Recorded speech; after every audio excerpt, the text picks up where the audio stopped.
Hello everyone. In today's video, I'll show you how to export a Hubspot email as HTML. Let's get started.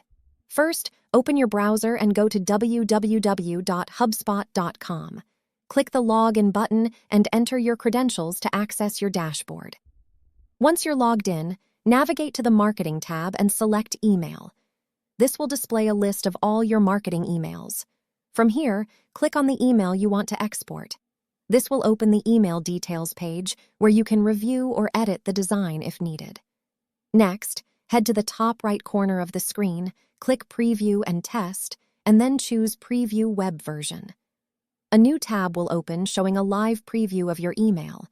Once the web version is open, right-click anywhere on the page and select View Page Source. This will display the complete HTML code for the email.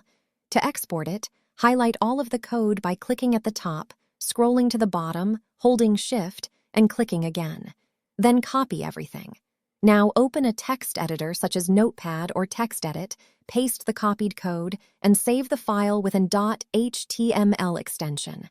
For example, you could name it how-export-hubspot-email-as-html.html, and that's it. You've successfully exported your Hubspot email as an HTML file. You can now reuse it, edit it, or share it whenever you like. If you found this video helpful, don't forget to like, subscribe, and click the bell icon for more easy tutorials. Thanks for watching, and I'll see you in the next video.